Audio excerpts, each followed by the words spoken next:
प्रतिबोधितां भगवता नारायणेन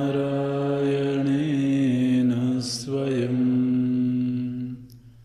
व्यासेन ग्रथितां पुराणमुनिना मध्ये महाभारतम्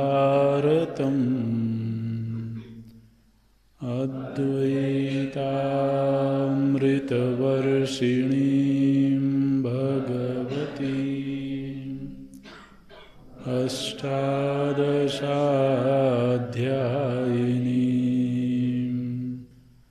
अम्ब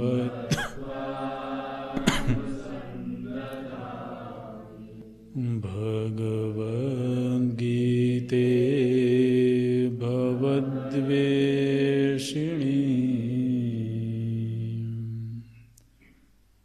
नमोऽस्तु ते व्यासविशालबुद्धे फुल्लारविन्दाय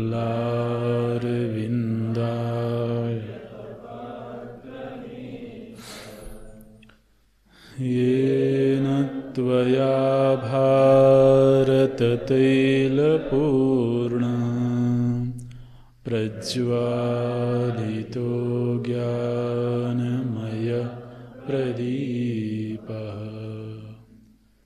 प्रपन्नपारिजाताय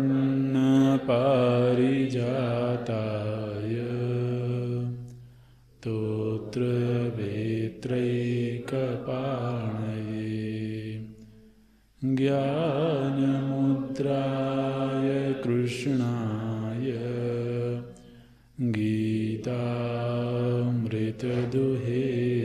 नमः। सर्वोपनिषदो गावो दुग्धा गोपालनन्दना पार्थो वत्सः सुधीर्भोक्ता दुग्धं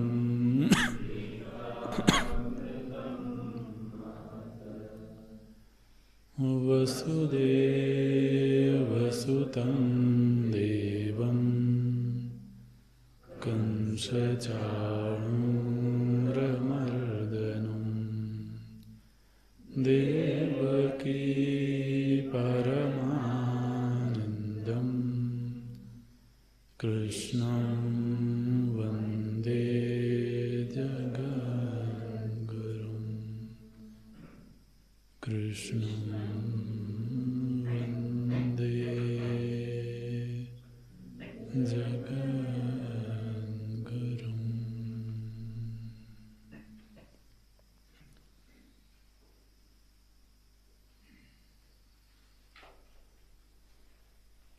चातुर्वर्ण्यं मया सृष्टं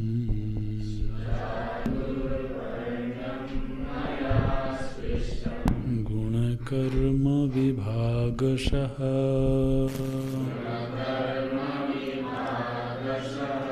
तस्य कर्तारमपि मां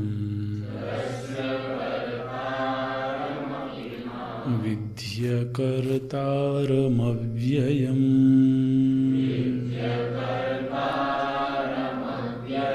चातुर्वर्ण्यं मया सृष्टं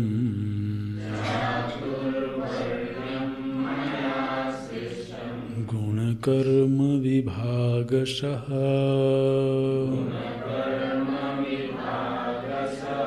तस्य कर्तारमपि मां विद्यकर्तारमव्ययम्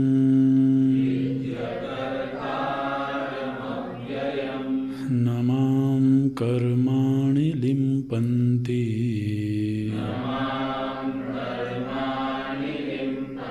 न मे कर्मफले स्पृहा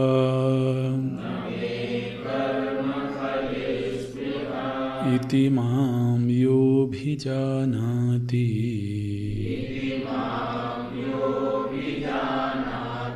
कर्मभिर्न स बध्यते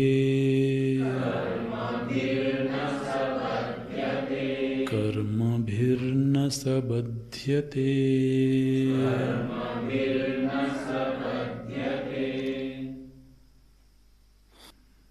वर्ण व्यवस्था पर हम लोग चर्चा कर रहे थे। जिस तरह से देह में, मुख्य रूप से मनुष्य देह में, तो 4 पृथक पृथक प्रधान अंग हैं और चारों के कार्य पृथक पृथक हैं। चारों ही एक दूसरे के पूरक हैं। एक दूसरे के सहयोग से यह शरीर पोषित होता है, संचालित होता है। और एक भी अंग के रुग्ण हो जाने पर पूरा शरीर विकृत होने लगता है। ठीक इसी तरह से समाज और राष्ट्र में भी,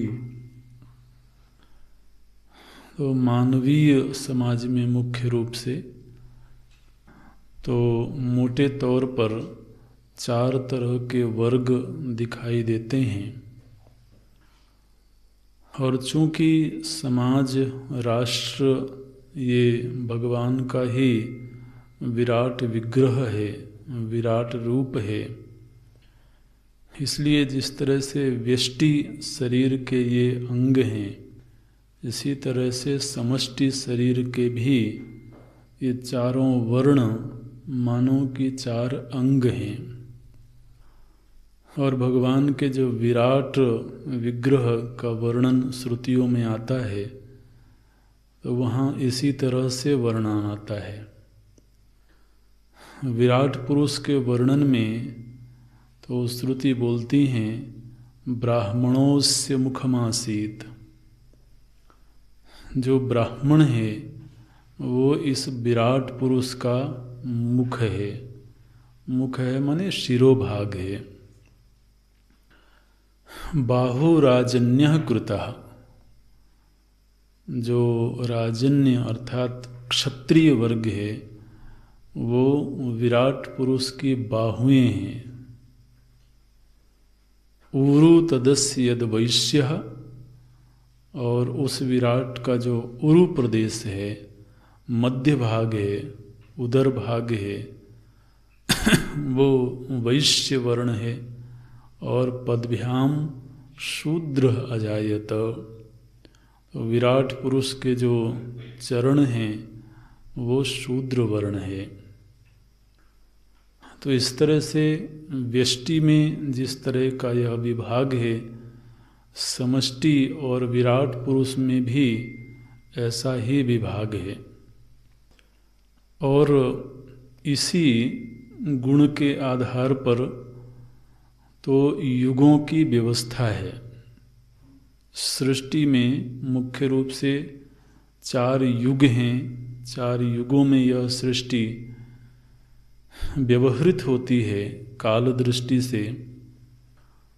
तो इसमें आप जब युगों के लक्षण पढ़ेंगे तो वो लक्षण बिल्कुल वही के वही हैं जो वर्णों के गुणधर्म हैं। तो जो सतयुग है वह सत्व प्रधान युग है। शुद्ध सत्व समता विज्ञाना कृत प्रभाव प्रसन्न मन जाना। सतयुग माने सत्व प्रधान युग, जिसमें सत्वगुण प्रधान है।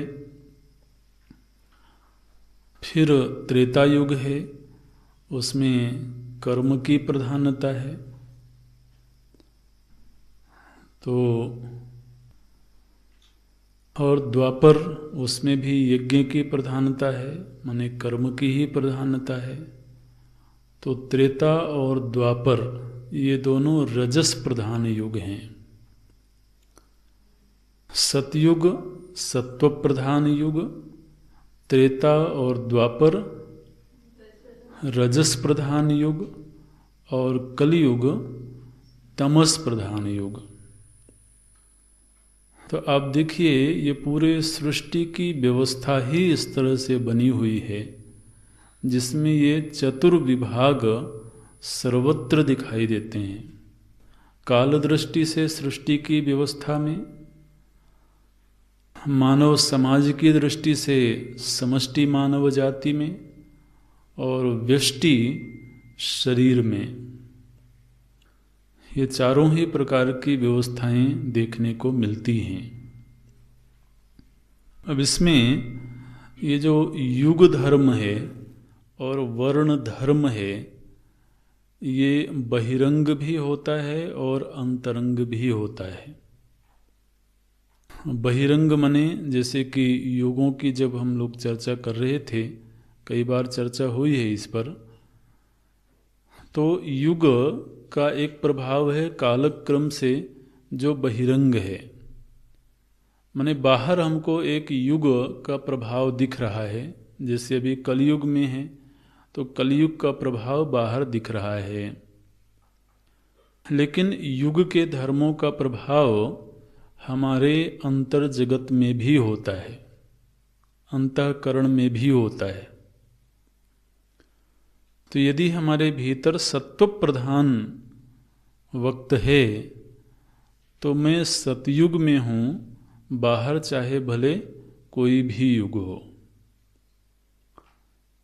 तो इस तरह से यदि हमारे भीतर रजस प्रधान व्यक्तित्व है तो मैं द्वापर में हूँ या त्रेता में हूँ। त्रेता और द्वापर में अंतर ये है कि एक जगह पर त्रेता में रजस के सहयोग के रूप में सत्व गुण है और द्वापर में रजस के सहयोग के रूप में तमोगुण है। ऐसे तो ये युग व्यवस्था बाहर भी है समष्टि में, जो कालक्रम से बदलती है, लेकिन साथ ही साथ यदि हम अपने अंतर जगत में युगों की व्यवस्था को बदलना चाहें तो ये स्वातंत्र्य हमारे पास में है। माने कल तक यदि हम रजस प्रधान जीवन जी रहे थे तो हम अपना खान पान, रहन सहन, विचार, आहार, संग, वो सब इस तरह से व्यवस्थित कर सकते हैं कि हम अंतर जगत में त्रेता युग से सतयुग में चले जाएं। और यदि हमारा खान पान, रहन सहन, बाह्य व्यवस्था ऐसी है जो तमोगुण को बढ़ाने वाली हो तो हम कलयुग में भी जा सकते हैं। इस तरह से माने एक व्यवस्था है जो नैसर्गिक व्यवस्था है और एक व्यवस्था है जो हमारे हाथ में है। नैसर्गिक व्यवस्था का मतलब ये होता है कि वह निसर्ग से है, वो हमारे हाथ में नहीं है, वो हम बदलने के लिए स्वतंत्र नहीं है। तो यदि बाहर कलयुग है तो हमारे पास ये सामर्थ्य नहीं है कि हम बाहर के कलयुग को किसी और युग में बदल दें। लेकिन हमारा जो अंतर जगत है उसमें युगों का परिवर्तन करने में हम स्वतंत्र हैं। ठीक इसी तरह से जो वर्ण धर्म है, ये वर्ण धर्म बहिरंग भी है और अंतरंग भी है। माने बहिरंग किस तरह से, बोले किसी जीव का जन्म हुआ वैश्य वर्ण में तो वो उसके माता पिता और उनके माता पिता का जो वर्ण था उस वर्ण के आधार पर उसका वर्ण तय हुआ। लेकिन अगर उसके भीतर गुणों की व्यवस्था बदल जाए, माने रजस प्रधान व्यक्तित्व से वह सत्व प्रधान व्यक्तित्व को प्राप्त कर ले तो वह भीतर से ब्राह्मण हो गया। तो इसलिए वर्ण व्यवस्था में परिवर्तन भी एक व्यक्ति अपने अंतर जगत में कर सकता है। वो बाहर उसकी पहचान उसी रूप में रहेगी, वो बहिरंग व्यवस्था है, लेकिन अंतरंग व्यवस्था बदल जाएगी। तो इसलिए जब श्रुति कहती हैं कि जो ब्रह्म विद्या है, जो अध्यात्म विद्या है, उसमें ब्राह्मण का ही अधिकार है, अगर ऐसा श्रुति कहीं कहे तो उसका मतलब ये होता है कि व्यक्ति के अंतर जगत में ब्राह्मणत्व है कि नहीं। बाहर से चाहे वो किसी भी वर्ण का हो, जन्मतः माता पिता के पहचान के अनुसार चाहे वो किसी भी वर्ण का हो, लेकिन भीतर से यदि वह सत्व प्रधान व्यक्ति है तो वो ब्राह्मण है। ऐसे, और इसलिए फिर उसका अध्यात्म में अधिकार है। तो जो आध्यात्मिक जगत है वहाँ वर्ण व्यवस्था कैसी है? वर्ण व्यवस्था माने गुणों का कॉम्बिनेशन, गुणों की व्यवस्था। वर्ण व्यवस्था का निर्धारण कौन कर रहा है? गुण कर रहे हैं। तो अब जैसे सत्व प्रधान यदि उसका व्यक्तित्व है, अंतर जगत है, तो उसका वर्ण है ब्राह्मण का। और मान लीजिए कि कोई बाहर से ब्राह्मण वर्ण में जन्म लिया, माने उसके माता पिता ब्राह्मण हैं, लेकिन उसके अंतर जगत में रजस प्रधान व्यक्तित्व है और रजस के पीछे सत्व है, तो क्षत्रिय है वो। और यदि रजस प्रधान है और उसके पीछे तमोगुण है, सत्वगुण एकदम से नगण्य हो गया, तो बाहर से ब्राह्मण कहलाते हुए भी वास्तव में वह वैश्य वर्ण में है। ऐसे, तो इसलिए ये बहुत ही व्यक्तिगत निर्णय है। माने ये हमें स्वयं ही देखना पड़ेगा कि हम बाहर से चाहे कितना भी बोलते रहें कि मैं इस वर्ण का हूं, इस वर्ण का हूं, उसका कोई वास्तव में मतलब है नहीं आध्यात्मिक जगत में। वहां तो देखने की ये बात है कि मेरा जो अंतर जगत है वो किस वर्ण का है। ऐसे, तो ये व्यवस्था नैसर्गिक रूप से सृष्टि में है और इस व्यवस्था में व्यक्ति के पास क्या स्वातंत्र्य है, ये हमको आपको मालूम रहना चाहिए। अच्छा, अब ये चूंकि एक सामाजिक विषय भी है, समाज में भी इस मुद्दे पर बहुत चर्चा होती है, यह एक ज्वलंत विषय रहता है समाज में, तो उस दृष्टि से भी हम लोगों को कुछ चिंतन करना चाहिए, हमें जानना चाहिए। हम शास्त्र के एक जिम्मेदार व्यक्ति हैं और ये केवल सामाजिक विषय नहीं है, ये केवल राजनीतिक विषय नहीं है, ये मुख्य रूप से शास्त्रीय विषय है। क्योंकि आपको मालूम है कि वर्ण और आश्रम की जो पहचान है वो समाज और सरकार के द्वारा दी गई व्यवस्था नहीं है, वो शास्त्र के द्वारा दी गई व्यवस्था है। तो किसी समाज या किसी सरकार को तो वास्तव में ये अधिकार नहीं है। ये सावधानी से सुन लेना, क्योंकि ये विषय तो चर्चा में आता ही रहेगा जीवन में। ना तो किसी सरकार को ये अधिकार है, न किसी समाज को ये अधिकार है कि वो ये कहे कि तुम इस वर्ण के हो। ये अधिकार शास्त्र को है, क्योंकि शास्त्र ही देखेगा कि किस व्यक्ति के अंदर गुणों की व्यवस्था कैसी है। जब सरकार या कोई सत्ता या संविधान आरक्षण आदि की बात करती है तो उस आरक्षण में कहीं गुण व्यवस्था की चर्चा है क्या? तो गुणों के आधार पर जब वर्ण का निर्धारण होता है तो आप बिना गुणों की चर्चा किए सीधे वर्ण की चर्चा कैसे कर सकते हो? ये बात समझ में आ रही है ना? तो संविधान में कहीं त्रिगुणों की चर्चा है क्या? त्रिगुणों के कॉम्बिनेशन की चर्चा है क्या? तो फिर अधूरी बात हो गई। अच्छा, समाज में तो वर्ण व्यवस्था के लाभ क्या हैं और हानियां क्या हैं वो हम लोगों को मालूम होना चाहिए। तो देखिए, इस मुद्दे पर जब हम विचार करते हैं तो 3 बिंदु सामने आते हैं। एक है वर्ण व्यवस्था, ये बिंदु नोट कर लेना और इन पर हम चर्चा करेंगे थोड़ी सी। एक है वर्ण व्यवस्था, दूसरा है वर्णवाद और तीसरा है वर्ण संकरता। माने जो चिंतनशील लोग हैं तो उनको यदि इन मुद्दों पर चिंतन करना हो तो निष्पक्ष भाव से चिंतन करना चाहिए। और केवल नारेबाजी करना है तब तो फिर कोई मतलब नहीं है। लेकिन नारेबाजी से कोई व्यवस्था बनती नहीं है, व्यवस्था बनती है चिंतन से।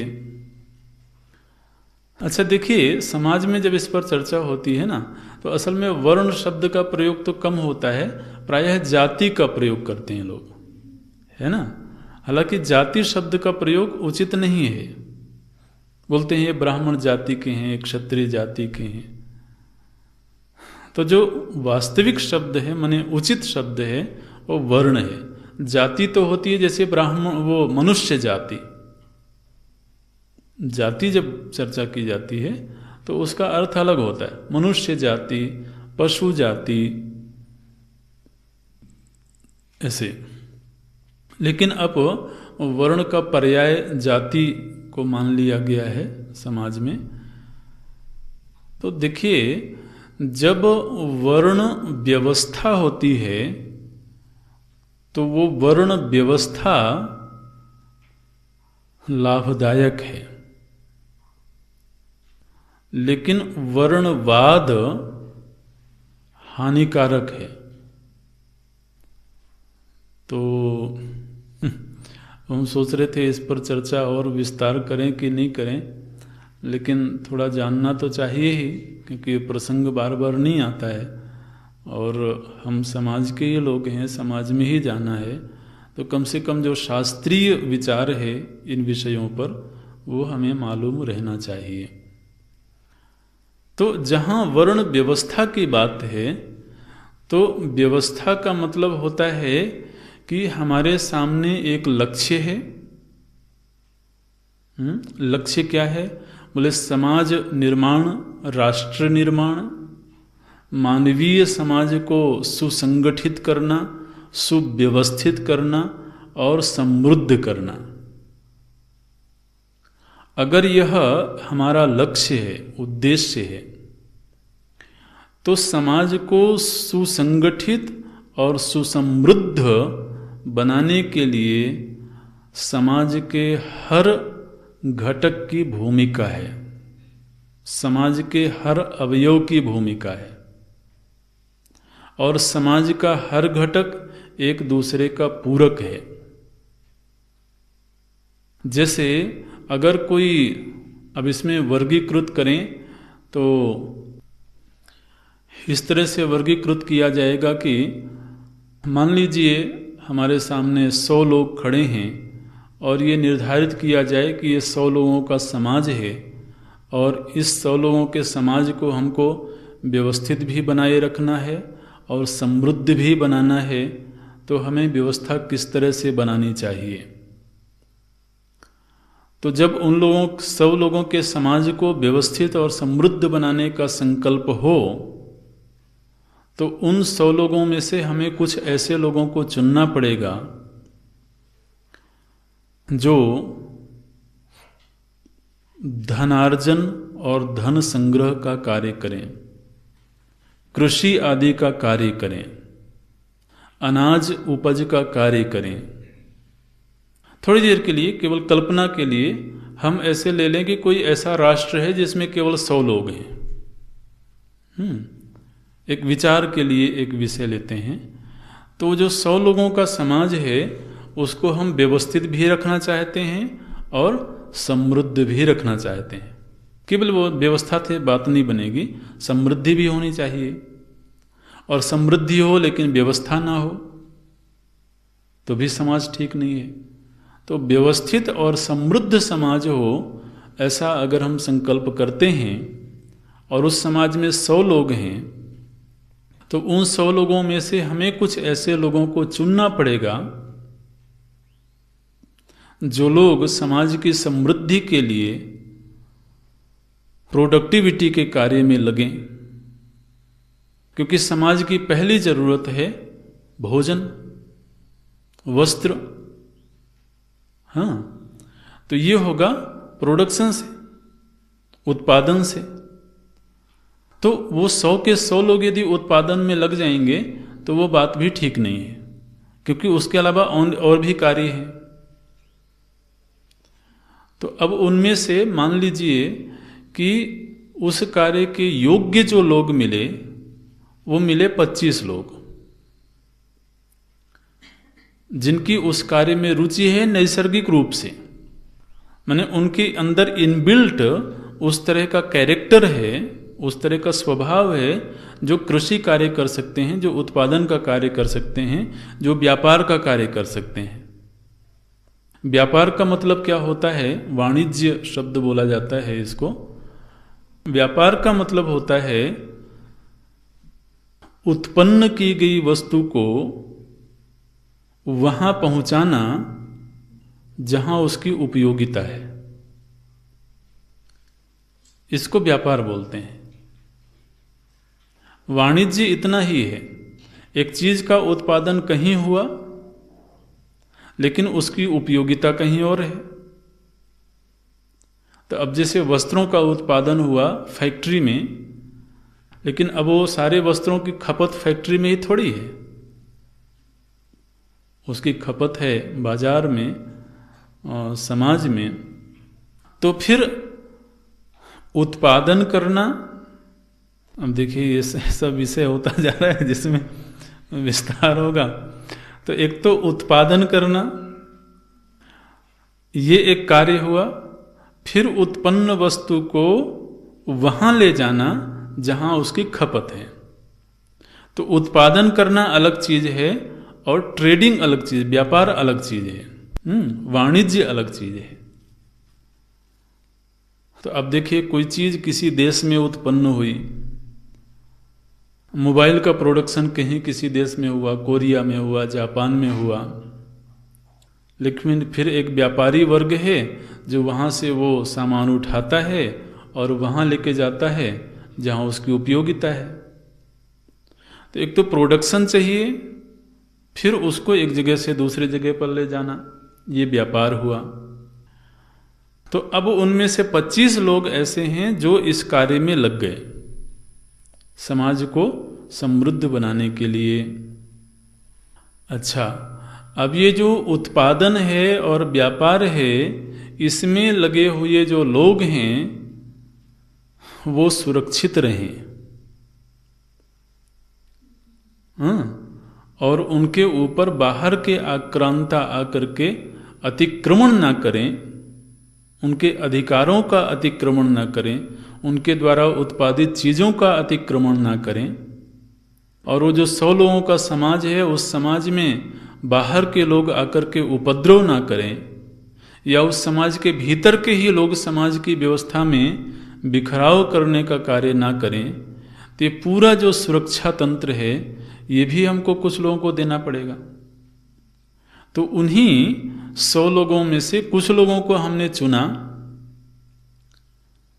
जो रजस प्रधान हैं, और उनको तो इस तरह के कार्यों में रुचि है।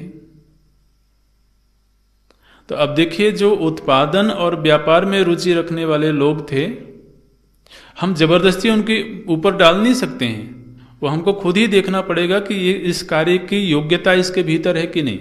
क्योंकि योग्यता के विपरीत जब किसी को कार्य दिया जाता है तो वो उस कार्य में सफल नहीं होता है। इसलिए आज भी देखिए, समाज में जो धनाढ्य लोग हैं, जो माने अच्छे समृद्ध लोग हैं, वो प्रायः वैश्य वर्ग ही है। वो माहेश्वरी समाज होगा, वो अग्रवाल समाज होगा, वो खंडेलवाल समाज होगा। तो अधिकतम जो व्यापार का काम है वो उसी वर्ग के लोगों के बीच में है। क्यों है? क्योंकि उनके अंदर वो जेनेटिक कैरेक्टर है, वो वंशानुगत स्वभाव है। फिर दूसरा वर्ग है, अच्छा, उस वर्ग के लोग आपको सेना में बहुत कम मिलेंगे। व्यापारिक घरानों के लोग आपको सेना में जाते हुए बहुत कम मिलेंगे। बल्कि उनको भय ही लगा रहता है कि हम अपने बेटे को दुकान में बिठाएंगे कि सेना में भेजेंगे। ऐसे है। लेकिन अब उसमें से कुछ लोग हैं जिनकी रुचि इसमें है, सुरक्षा देने में। तो वो हुआ क्षत्रिय वर्ग। उसको नाम दे दिया गया कि इतने लोग 100 लोगों में से चुने गए हैं जो सुरक्षा कार्य, आंतरिक सुरक्षा, बाह्य सुरक्षा, दोनों तरह की सुरक्षा। अच्छा, अब हमें तीसरा ऐसा वर्ग चाहिए जो उत्पादन के लिए पहले रिसर्च कार्य करे। किसी नई चीज का हमें उत्पादन करना है तो पहले रिसर्च तो होना चाहिए, उसकी खोज होनी चाहिए, तब उत्पन्न किया जाएगा। अब जैसे मोबाइल टेक्नोलॉजी जो है उसकी किसी ने खोज करी, तब फिर फैक्ट्री में उसका उत्पादन हुआ। तो हमें समाज में कुछ ऐसे लोग भी चाहिए जो बौद्धिक कार्य करने में समर्थ हों, जो रिसर्च कार्य करने में समर्थ हों। तो नगर निर्माण करना है तो किस तरीके से होना चाहिए। तो उन 100 लोगों में से कुछ ऐसे लोगों को चुना गया जो बौद्धिक कार्य करने में समर्थ हैं। अब ध्यान देना, जिनको सुरक्षा का दायित्व दिया गया था उनकी प्रोडक्टिविटी क्या है? कुछ नहीं। जो सुरक्षा में लगे हुए हैं वो कोई प्रोडक्शन तो नहीं कर रहे हैं, और जो प्रोडक्शन में लगा हुआ है वो सुरक्षा के क्षेत्र में नहीं है। तो अब जब उस समाज में जो प्रोडक्शन में है उसको कोई सुरक्षा देने वाला ना हो, और जो सुरक्षा दे रहा है उसकी आवश्यकता की पूर्ति करने वाला ना हो, तो समाज कैसे व्यवस्थित बनेगा? और ये दोनों कार्य सुचारू रूप से चलते रहें, इसके लिए जो बौद्धिक निर्णय है वो निर्णय देने वाला कोई ना हो तो व्यवस्था नहीं बनेगी।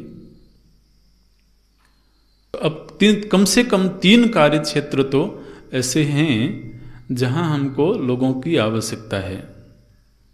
कुछ बौद्धिक कार्य करने वाले हों, कुछ सुरक्षा व्यवस्था में तैनात हों, और कुछ उत्पादन और वाणिज्य के कार्य में लगे।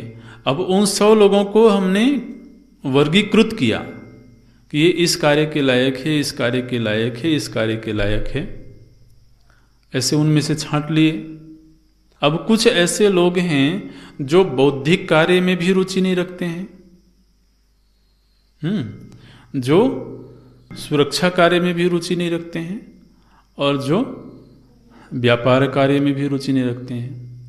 ऐसे उन 100 में से कुछ लोग अवश्य होंगे।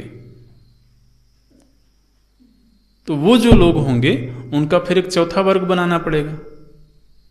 3 वर्ग तो बन गए, फिर इन 3 से बचे हुए जो शेष हैं उनके लिए चौथा वर्ग बनाया गया। तो चौथा वर्ग क्या करेगा? बोले वो इन तीनों लोगों के सहयोग में खड़ा रहेगा। वो उसको सेवा कार्य दिया गया। माने ये तीनों वर्ग जो कार्य कर रहे हैं उन कार्यों में सहभागिता, शारीरिक सहभागिता उन लोगों को देना पड़ेगा। तो अब देखिए, अगर इस तरह से व्यवस्था बनती है तो वो समाज, और वो समाज जिस राष्ट्र में है वो राष्ट्र व्यवस्थित भी होता है और समृद्ध भी होता है।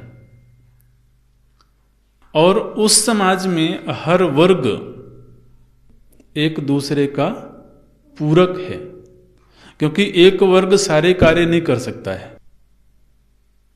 तो जब इस तरह से व्यवस्था बनती है तो इसको बोलते हैं वर्ण व्यवस्था। वर्णवाद क्या है? बोले वर्णवाद में जब एक वर्ग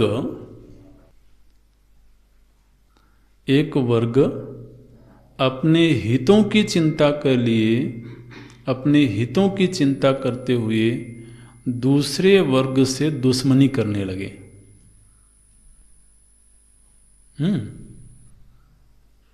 तब इसको बोला जाता है वर्णवाद।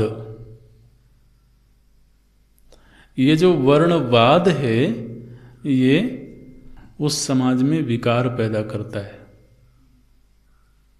क्योंकि निश्चित रूप से अगर हम अपने वर्ग के हितों के लिए दूसरे वर्ग को दुश्मन समझने लगेंगे, अब ब्राह्मण वर्ग है वो क्षत्रिय वर्ग को अपना दुश्मन समझने लगे तो क्या होगा? बोले ऐसे होगा कि जैसे जो सिर है वो हाथों को अपना दुश्मन समझ लिया। तब कल को अगर ऊपर से पत्थर गिरेगा तो हाथ सामने नहीं आएगा, सिर को बोलेगा आप सहो।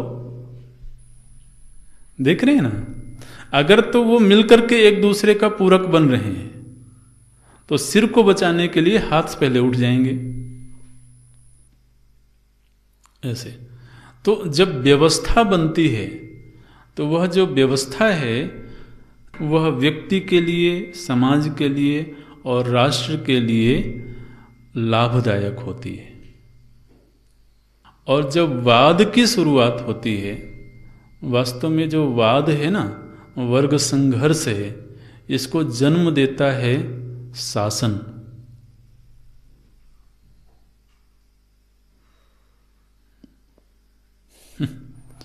जो शासन है, जो सत्ता है, जब वह अपने स्वार्थ पूर्ति के लिए वो वर्ग के साथ संघर्ष करवाने लगे तो फिर उस समाज में वर्ग संघर्ष शुरू होता है और फिर वाद चल पड़ता है। फिर वो वाद कहाँ तक जाएगा इसको तो सोच पाना बड़ा मुश्किल है। फिर वाद कितने बनेंगे? फिर केवल वर्णवाद ही थोड़ा बनता है, वर्ण में भी फिर और विभाग हो जाते हैं। बोलते हैं ये अगड़े हैं, ये पिछड़े हैं, ये सवर्ण हैं और ये असवर्ण हैं। यहीं जाकर के फिर रुकी नहीं, फिर महिलावाद भी शुरू हो जाएगा। बोले पुरुषों ने महिलाओं के ऊपर बड़ा अत्याचार किया तो चलो अब एक महिला वर्ग बना लिया जाए। हाँ, अच्छा, यहीं पर बात नहीं रुकी, फिर और आगे जाएंगे। बोले युवाओं ने वृद्धों के ऊपर बड़ा अत्याचार किया है तो चलो एक वृद्धों का वर्ग बना लेते हैं। युवा कहेंगे वृद्ध लोग हमको स्वतंत्रता नहीं देते हैं तो चलो एक युवा वर्ग बना लेते हैं। आप देखिए, जब वाद की ओर समाज चल पड़ता है तो कितने बिखराव होते चले जाते हैं। हालांकि हर समाज में युवक भी रहेंगे, वृद्ध भी रहेंगे, स्त्री भी रहेंगे, पुरुष भी रहेंगे। माने ये जो विभाग हैं, विभाजन है, इसको कोई मिटा नहीं सकता है। तो जरूरत इस बात की है कि सभी एक दूसरे के पूरक होकर के रहें। पूरक समझते हैं ना? एक दूसरे की आवश्यकताओं की पूर्ति करने वाले। और वो चीज होती है व्यवस्था से। तो जब व्यवस्था है तो सब कुछ ठीक ठाक है, और जब वाद है तो फिर वह वर्ग संघर्ष को जन्म देता है। वर्ग संघर्ष का अर्थ भी आप स्पष्ट रूप से जान के रखें। वर्ग संघर्ष माने एक वर्ग अपने हितों की सुरक्षा के लिए जब दूसरे वर्ग के ऊपर अत्याचार करने लगता है तो इसको बोलते हैं वर्ग संघर्ष।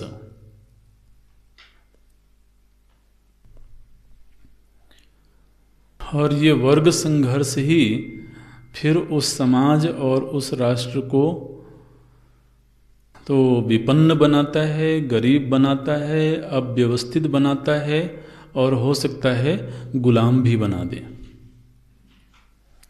तो कोई भी समाज जब गुलाम बनता है, दूसरे लोगों का गुलाम बनता है, तो बनता ही तब है जबकि इस तरह की चीज़ें आ जाती हैं समाज में। अच्छा, अब ये वर्ण व्यवस्था कैसे बनी रहे? अब इसमें पहली बात तो ये है कि व्यक्ति और जो समाज है वो इस बात को समझे कि जो वर्ण व्यवस्था है यह मानव जाति की नियति है। क्योंकि वर्ण व्यवस्था गुणों के कॉम्बिनेशन से बनी है और वो किसी व्यक्ति और समाज ने नहीं बनाया है। किसने बनाया है? निसर्ग ने, नैसर्गिक है। तो निसर्ग के द्वारा जो बनाई हुई व्यवस्था है, उस व्यवस्था को पहले स्वीकार करना और फिर वो व्यक्ति और समाज के जीवन में कैसे हितकारी होवे, उस पर चिंतन करना। तो अभी दो बातें हुई, एक तो वर्ण व्यवस्था और दूसरे वर्णवाद। वर्ण व्यवस्था हर समाज के लिए स्वीकार्य है और वर्णवाद हर समाज के लिए हानिकारक है। वर्णवाद को जन्म देते हैं कुछ थोड़े से लोग जो अपने व्यक्तिगत स्वार्थ की पूर्ति करना चाहते हैं। ऐसे अब मान लीजिए कोई ऐसा वर्ग है, कोई ऐसा समाज है जो इस वर्ण व्यवस्था को स्वीकार नहीं करता है। नैसर्गिक व्यवस्था है लेकिन कोई इस वर्ण व्यवस्था को स्वीकार नहीं करता है। तो अगर वो स्वीकार नहीं करता है तो फिर स्थिति क्या बनेगी? फिर वर्ण सांकर्य की स्थिति बनेगी। वर्ण सांकर्य का अर्थ क्या है? बोले आनुवंशिक रूप से जिस वर्ण की धारा बह रही थी, अब ये सब शब्द कितने लोगों को समझ में आ रहे होंगे हमको नहीं मालूम, लेकिन फिर भी आनुवंशिक रूप से जो एक वर्ण की धारा बह रही थी, जिसको आप जेनेटिक कैरेक्टर बोलते हैं, आनुवंशिक चरित्र। तो एक आनुवंशिक चरित्र बनता है धीरे धीरे करके। माने जैसे कि उन 100 लोगों को जब हमने लिया, उन 100 लोगों में से 25 लोगों को चुना बौद्धिक कार्य के लिए, ठीक है। तो अब वो जो 25 लोग हैं वो एक कार्य के लिए निर्धारित हो गए। अब वो 25 लोग ही आपस में मिल करके और अगली जनरेशन को जन्म दें और उसके बाद अगली जनरेशन आती रहे, माने आगे से आगे पीढ़ी आती रहे। तो उन जो 25 लोगों का जो स्वभाव था वही स्वभाव आने वाली पीढ़ियों में भी अनुगत होगा। इसी तरह से क्षत्रिय कार्य के लिए जिन 25 लोगों को चुना गया, वो 25 लोग आपस में ही विवाह आदि करके और फिर आगे की पीढ़ियों को जन्म दें। तो उन 25 लोगों का जो आंतरिक व्यक्तित्व था, जो गुणों का कॉम्बिनेशन था, वही अगली पीढ़ी में भी स्थानांतरित होता रहेगा। तो इसको बोलते हैं आनुवंशिक चरित्र। और आनुवंशिक चरित्र की एक धारा बहती है आगे से आगे तक। अच्छा, अब मान लीजिए कि वो 25 लोग अलग अलग कार्य क्षेत्र के लिए उनकी योग्यताओं के आधार पर चुना गया था। अब जब अगली पीढ़ी को जन्म देने की बात आई तो उन्होंने आपस में ही विवाह कर लिए। तो अब जो अगली पीढ़ी आएगी उसके गुण धर्मों का निर्धारण कैसे होगा?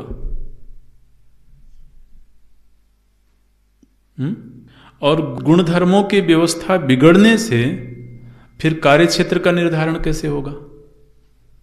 क्योंकि पहली बार कार्य क्षेत्र का निर्धारण कैसे किया था? उनके गुणधर्मों के आधार पर कि ये सत्व प्रधान लोग हैं 25 लोग, तो इनको बौद्धिक कार्य दिया जाना चाहिए। तो उनके गुणों के आधार पर उनको एक कार्य क्षेत्र दिया गया।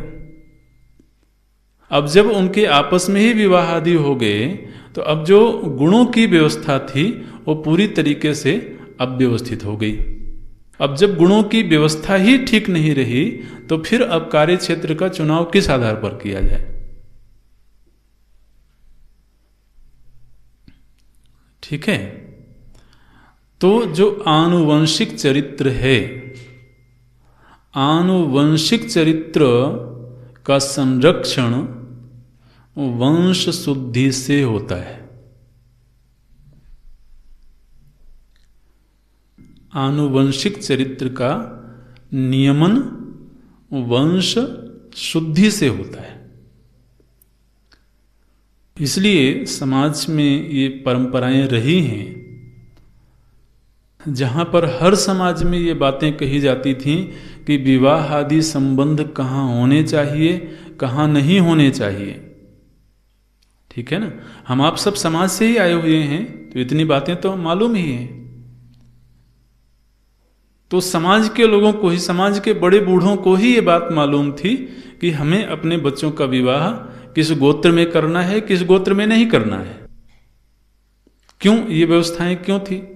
लोग कहते हैं कि ये रूढ़िवादी परंपरा। अरे मूर्खाधिराज, रूढ़िवादी परंपरा नहीं है, वो तो उस आनुवंशिक चरित्र को सुरक्षित रखने के लिए आगे से आगे वो चरित्र बना रहे, उसके लिए वो व्यवस्था बनाई गई। आखिर आप देखिए, मनुष्य के अलावा पशुओं में और वनस्पति में, फसल में आनुवंशिक चरित्र का ध्यान रखा जाता है कि नहीं? यहां तक कि कुत्ते बिल्ली में भी कितना उसके जेनेटिक कैरेक्टर का ध्यान रखा जाता है। ये अल्सेशियन कुत्ता है, तो अब उसमें जो अल्सेशियन के चरित्र हैं वो तभी होंगे जब वह पूरी तरह से जेनेटिक रूप से प्योर हो। तो उसकी पिछली कई पीढ़ियों का की केस स्टडी की जाती है, तब जाकर के निर्धारित किया जाता है कि हाँ, इसमें उसी तरह के गुण होंगे। तो पशुओं में, वनस्पति में, फसल में एक तरह की फसल है, तो उसी तरह का बीज हम बोएंगे तभी उसी तरह की फसल आगे आएगी। यहां तक कि फलों में भी आप आम में देखिए, तो ये दशहरी है। अब दशहरी आम में अगर उन्होंने दूसरे आम की कलम लगा दी, ये हाइब्रिड चीजें तो होने लगी हैं, तो अब वो दशहरी का जो कैरेक्टर था वो आने वाली फसल में नहीं होगा। तो अगर आप उस व्यक्ति का वही चरित्र चाहते हैं, माने उस फसल के वही गुणधर्म होवे, वो तभी प्राप्त होगा जब उसके बीज की शुद्धि बनी रहे। तो पशु में भी, गाय में भी,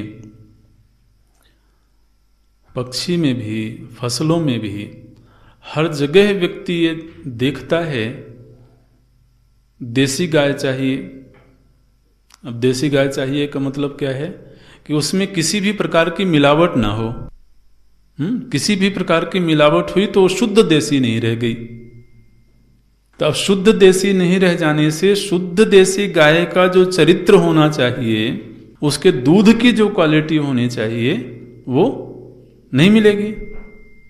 तो आप देखिए, मनुष्य इन सब चीजों को लेकर के कितना कॉन्शियस है, और स्वयं मनुष्य जाति बोले सब चलता है। तो आप निरंतर जेनेटिक कैरेक्टर को डैमेज कर रहे हो। किस लिए?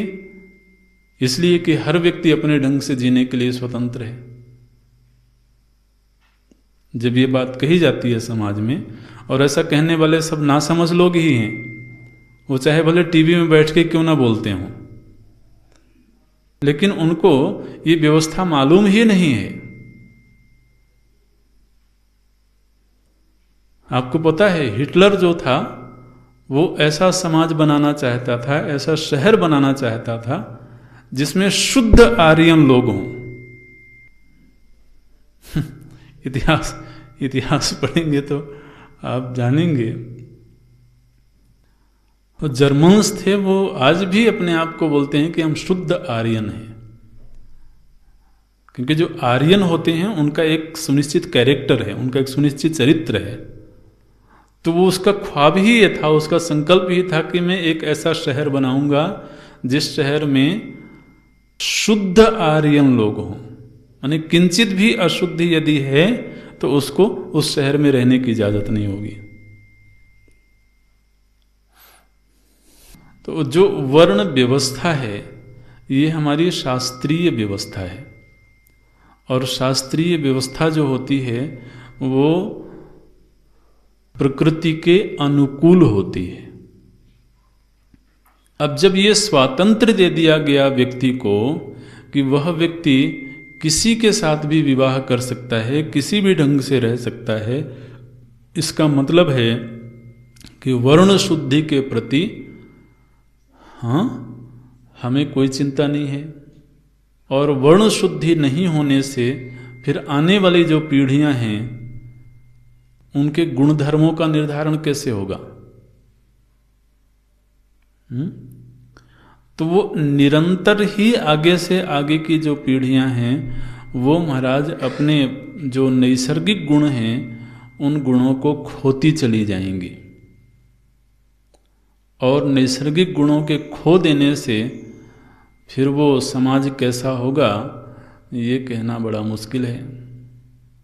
नहीं तो इन व्यवस्थाओं के आधार पर बना हुआ जो समाज था या अभी भी यदि कहीं देखने को मिले तो आप देखिए व्यापारी का बेटा व्यापारी बनेगा और वही कुशल व्यापारी बनेगा, क्योंकि उसके भीतर जो जेनेटिक कैरेक्टर आया है, जो गुणधर्म आया है, वो उसके माँ बाप से आया है। लेकिन वो व्यापारिक घर का व्यक्ति यदि किसी तो सुरक्षा देने वाले परिवारों में विवाह कर ले तो वहां से जो लड़की आएगी फिर उससे जो आगे की संतान होंगी उनका कैरेक्टरिस्टिक बदलेगा ना, वो व्यवस्था बदलेगी।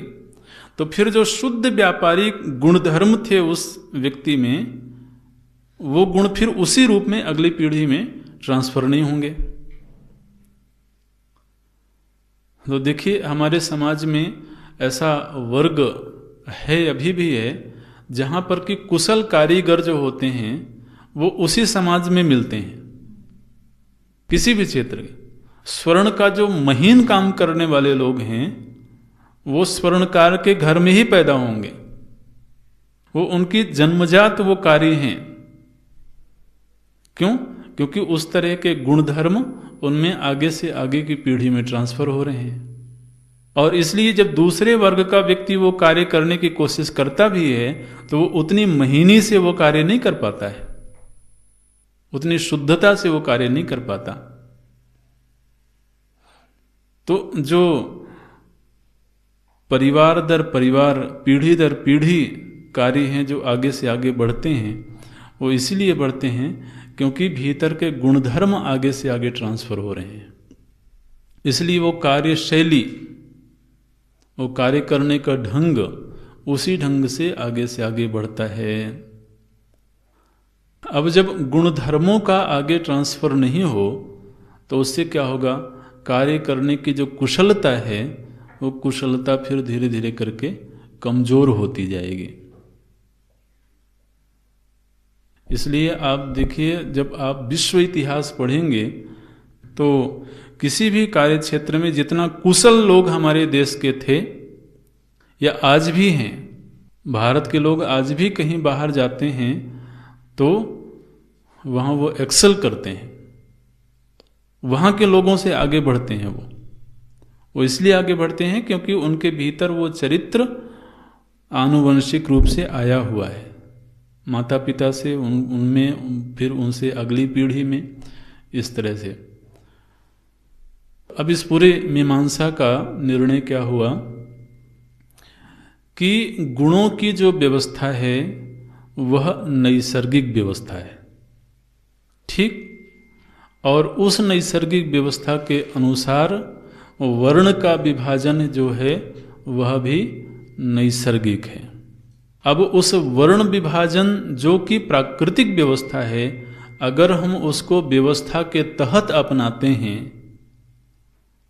और उसमें हर वर्ग एक दूसरे का पूरक बनता है तो वही जो वर्ण व्यवस्था है वो व्यक्ति और समाज के लिए मंगलमयी होती है। और चूंकि वह नैसर्गिक व्यवस्था तो अपनी जगह है, लेकिन जब हम वाद की ओर जाने लगते हैं तो वह अमंगलकारी हो जाता है। और यदि हम वाद और व्यवस्था दोनों को छोड़ते हैं, वर्ण संकरता की ओर जाते हैं, तो फिर वह प्रकृति की बनाई हुई व्यवस्था में बाधा डालते हैं। और प्रकृति की बनाई हुई व्यवस्था में बाधा डालने से प्रकृति बाधित होती है, प्रकृति विकृत होती है, और प्रकृति जब विकृत होती है तो उससे मनुष्य का पतन होता है।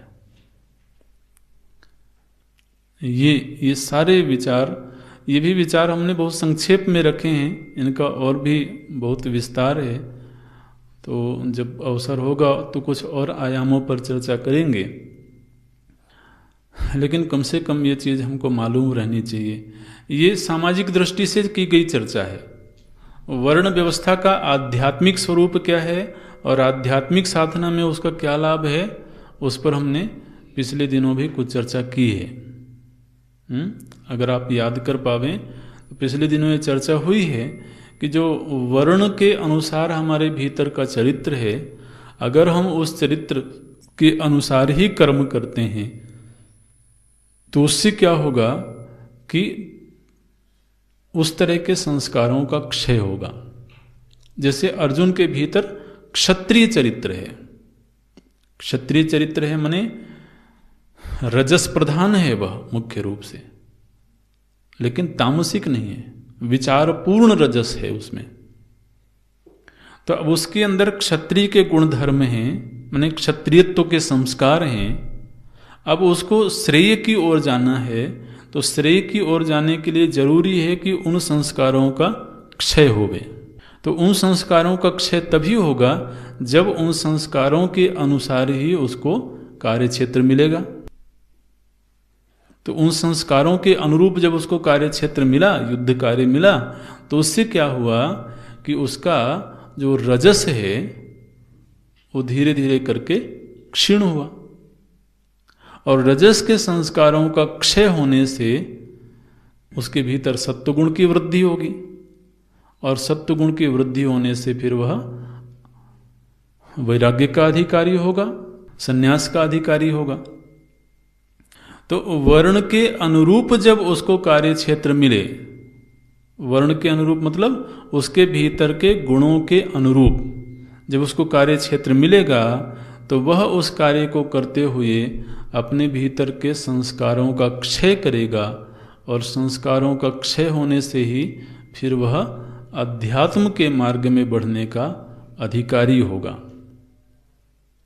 तो आध्यात्मिक दृष्टि से भी यदि विचार किया जाए तो वर्ण व्यवस्था ही सुसंगत है।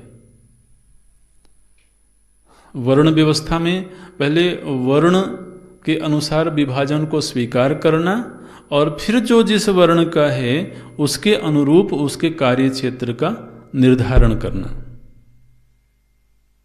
अभी समाज में क्या विकृति आई कि व्यक्ति की योग्यता के आधार पर कार्य क्षेत्र का निर्धारण नहीं हो रहा है, बल्कि कार्य क्षेत्र के आधार पर व्यक्ति का चुनाव हो रहा है। जो आरक्षण व्यवस्था है, आरक्षण व्यवस्था क्या है कि इस कार्य क्षेत्र में हमको सभी को ले जाना है, चाहे भले उसके भीतर उस तरह के गुण धर्म होवे कि नहीं होवे। माने आप व्यक्ति की योग्यता को गौण करके कार्य को प्रधान बनाया। आरक्षण व्यवस्था आप समझ रहे हैं क्या है?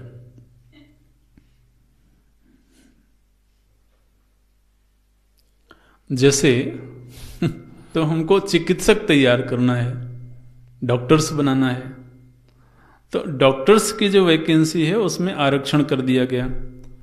आरक्षण कर दिया गया माने क्या, एक कार्य क्षेत्र है चिकित्सा का। अब उस कार्य क्षेत्र के लिए हमको हर वर्ण के लोगों को लाना है, इसी को आरक्षण बोलते हैं ना, कि उस कार्य क्षेत्र के लिए हमको सवर्ण के लोगों के लिए तो एक है ही है जिसको जनरल बोलते हैं, उसके अलावा जो कोटा बनाया गया उसमें एसटी, एससी, पिछड़ा वर्ग, सभी वर्ग के लोगों को हमको उसी एक कार्य के लिए चुनना है। इसका मतलब कार्य को आगे रखा गया, व्यक्ति को पीछे रखा गया।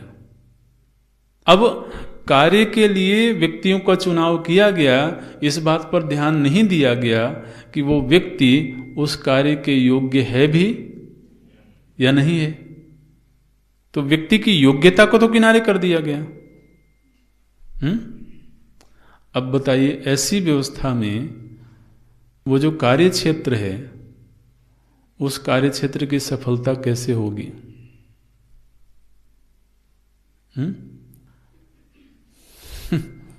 तो अभी हम बीच में किसी दिन चर्चा कर रहे थे, तो जैसे रिसर्च का क्षेत्र है, अनुसंधान का क्षेत्र है, अब उसमें आरक्षण व्यवस्था हो जाने से तो फिर रिसर्च करने के योग्य कोई है या नहीं है, उस पर तो ध्यान देना नहीं है, और लोगों को ला करके वहां बिठा देना है। तो अब वो व्यक्ति बैठ तो गया वहां, लेकिन वो जो कार्य उसको दिया गया है उसके लिए वह योग्य ही नहीं है। अब इस तरह का जब समाज बनेगा तो आप सोचिए कि उस समाज की गति क्या होगी।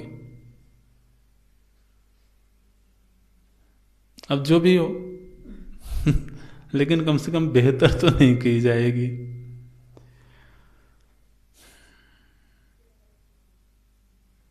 तो इस तरह से ये व्यवस्था बिगड़ती है।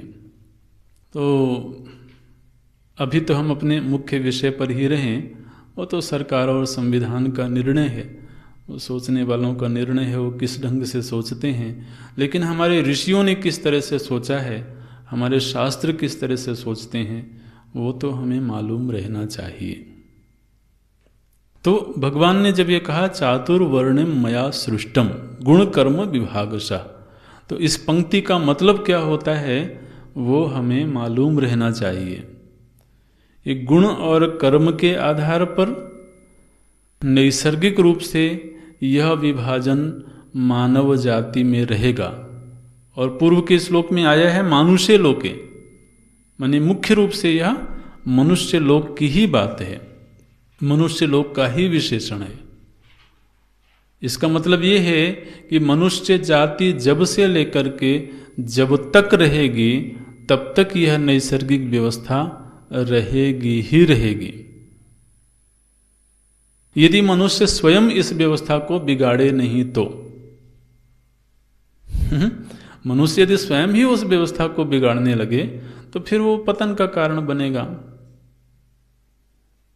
और ये व्यवस्था सामाजिक दृष्टि से भी, व्यक्तिगत दृष्टि से भी, राष्ट्रीय दृष्टि से भी और आध्यात्मिक दृष्टि से भी, आप इन पर स्वतंत्र रूप से भी विचार करना।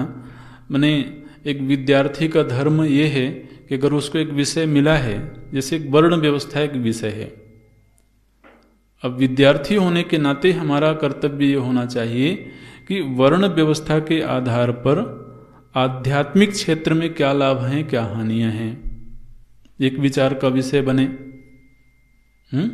ये वर्ण व्यवस्था नैसर्गिक व्यवस्था है, ये प्रभु जी ने कहा। अब इस वर्ण व्यवस्था का आध्यात्मिक दृष्टि से क्या लाभ है, इस व्यवस्था का व्यक्तिगत जीवन में क्या लाभ है, इस व्यवस्था का सामाजिक जीवन में क्या लाभ है, राष्ट्रीय जीवन में और सार्वभौम जीवन में, माने यूनिवर्सल इसका क्या लाभ है। तो ये फिर तो विचार का विषय बनना चाहिए। अच्छा, अभी इस विषय को अभी हम यहाँ पूरा करते हैं। तो प्रभु जी ने कहा चातुर्वर्ण्यम मया सृष्टम गुण कर्म विभागशः तस्य कर्तारम अपि, उसका कर्ता होकर के माने चूंकि यह एक नैसर्गिक व्यवस्था है, एक प्राकृतिक व्यवस्था है और प्रकृति तो परमात्मा पर ही आश्रित है, इसलिए प्रकृति के कार्यों को परमात्मा के कार्य कहे जा सकते हैं। तो इसलिए मैं उसका कर्ता हूँ, ऐसा भगवान कहते हैं। लेकिन भगवान के स्वरूप दृष्टि से अगर देखा जाए तो वो अकर्ता हैं, अव्यय हैं, ये बोलते हैं। माम विद्धि अकर्तारम अव्ययम। ओम, अभी यहाँ पूरा करते हैं।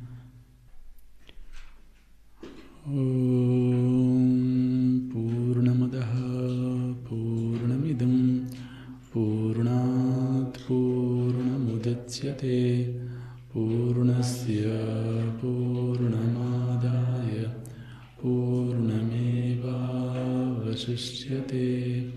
ॐ शान्ति शान्ति शान्ति। हरि ओम। श्री गुरु